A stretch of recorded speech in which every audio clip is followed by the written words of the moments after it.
Hey guys, welcome back to my channel. My name is India Fordham and I am an event planner that focuses on weddings, corporates, and socials. If you like this video, remember to give me a thumbs up and subscribe to the channel for content all about event planning and experiential creation.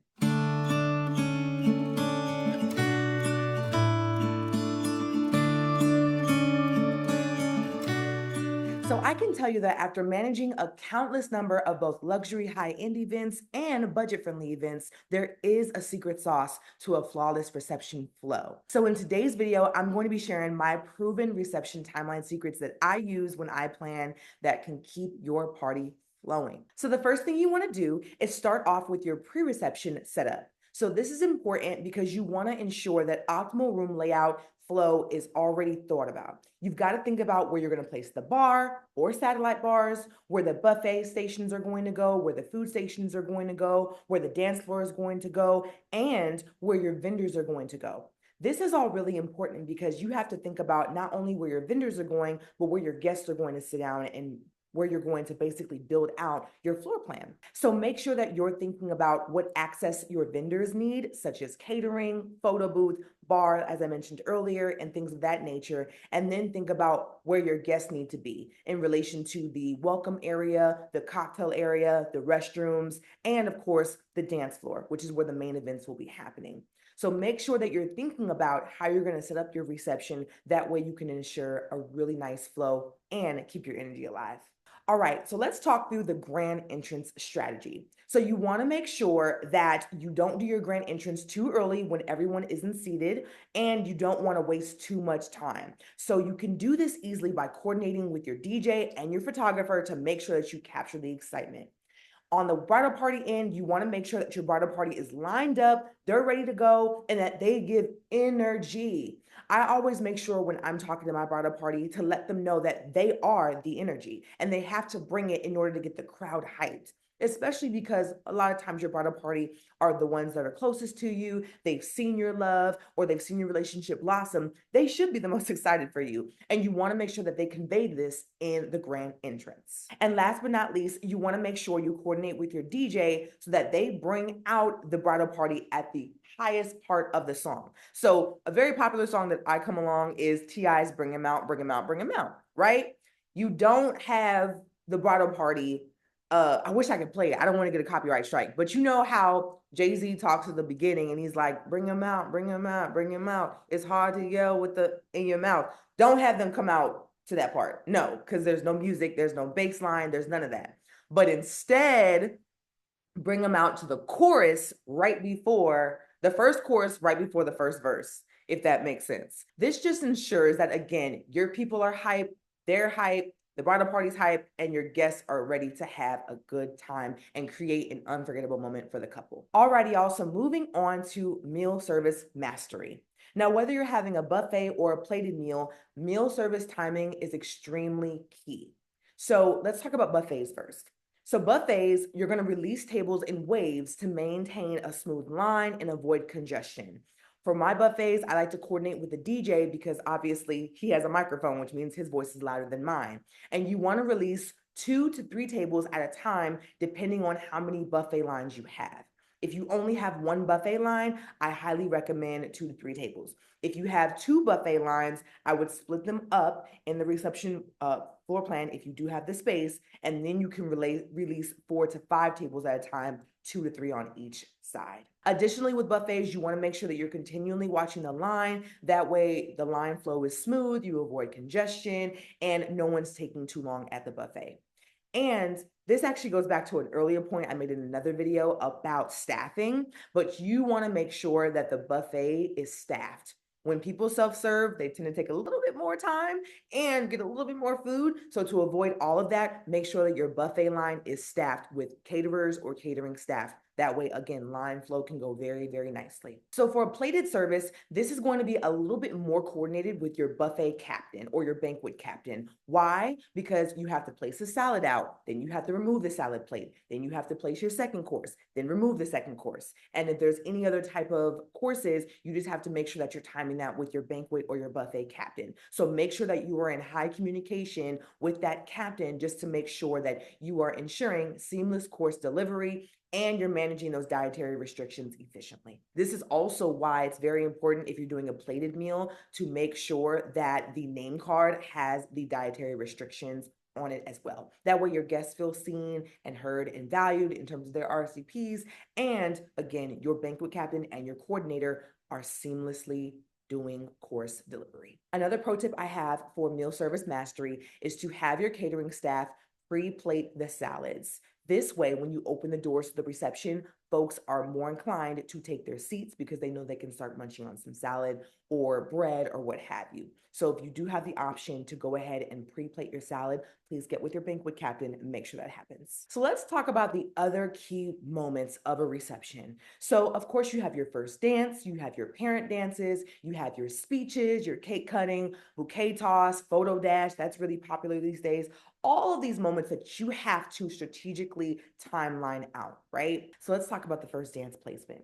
I always recommend to do the first dance right after the entrance because of a couple reasons. Number one, the energy is already high. Number two, all eyes are already on the dance floor. And number three, this is a great break right before you get into dinner. So you have everyone entertained. It's a great photo and video moment. And this will be the last thing programmatically you do right before dinner.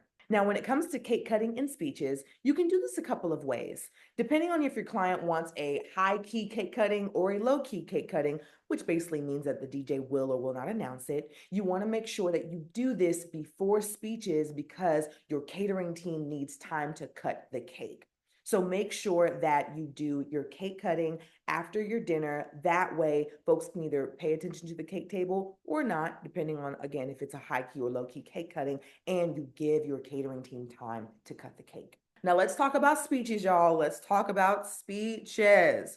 Speeches are a fantastic time for people to express their love to you, especially if it's mom or dad of the bride, mom or dad of the groom, best man, maid of honor, whoever it may be. Speeches are the time where they express their love.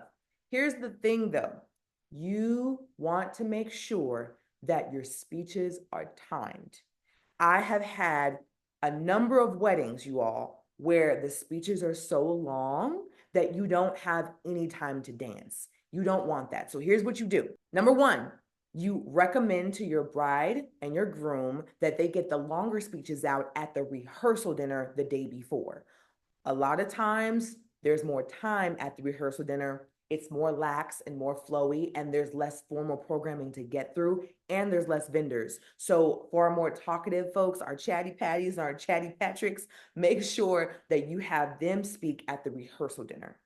Then on the day of the wedding, you as the coordinator have a pre-discussion with the people that are going to be giving speeches, and you let them know to keep it timely, keep it brief, and also keep it passionate, because you don't want to discourage your folks from speaking too long. But again, you have other programmatic things to get through. And remember, your photographer is leaving at a certain time. So you want to make sure that you give them a polite talking to before they speak. All right, let's talk about bouquet toss. So I would love to hear from you all in the comment section if you agree with this or if you don't agree with this. But for me, I think a bouquet toss is more of an energy or a vibe because you need to get people on the dance floor in order for it to happen. I've had a couple clients who want to do bouquet tosses right after the dinner, but here's the issue with that. Everyone's eating dinner, which means they're seated. They're not really paying attention to what's going on the dance floor, and the energy is lower because what are people doing during dinner? They're talking, right? So you have this awkward transition between eating dinner and folks talking at their tables to, hey, all the single ladies on the dance floor. Very awkward, not cute, not cutesy at all. So this is what you do for a bouquet toss. You make sure that you do it after about 30 minutes of the dance floor being open. A lot of times the DJ will drop a great song that'll get people on the dance floor, which is exciting. And you've also cut the lights down a little bit. And again, you're creating the mood for a bouquet toss. So wait just a little bit, make sure that people are dancing, especially your single ladies, and then headed to the bouquet toss. So let me know your thoughts in the comment section. I feel like this hasn't failed me. And when I recommend this to my clients, they understand the flow a little bit better because again, bouquet tosses can sometimes be awkward for some folks, but you want to make it fun. You want to make it fun, fun, fun, fun, fun.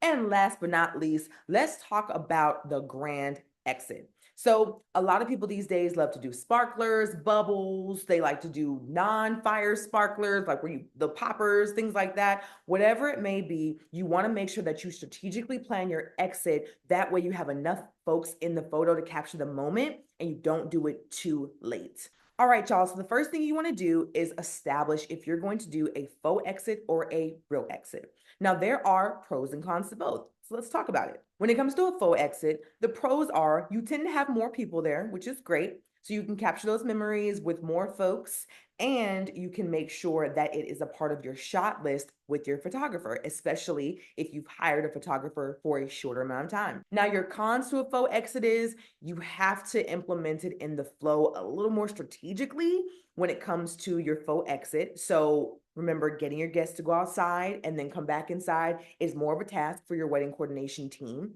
And we can do it, no problem. It's just something to think about. And another con is your lighting may not be as great. So timing this out is going to be extremely critical, especially if you're doing a sparkler exit, because you can't do it too early and you can't do it too late if you're doing a faux exit. When it comes to the pros of a real exit, you get your people out. So they know it is the exit, it is time to go. You can do a last song with the DJ and then get ready for the exit. Another pro is that the lighting at night is so much better, especially for my folks doing a sparkler exit and things of that nature. Now, the cons of a real exit are that you more than likely won't have a lot of people because folks tend to leave receptions a little bit earlier if you're doing a later exit. So again, make sure that you're talking with your client about the type of exit they want and talking with the photographer and or videographer to capture that experience for your grand exit. All right, y'all. So always remember that when it comes to planning out the reception, timing and energy flow is everything. Make sure that you're thinking about the big things and the little things programmatically that you want to have at your client's wedding or at your wedding if you're a bride watching this video. And make sure that you also adapt for any cultural or family norms or faith-based norms that you want to implement throughout your big day. Thank you for joining and watching this video. Don't forget to get my complete reception timeline template down in the description below, and I'll see you all in the next video. Bye. Have me in your possession.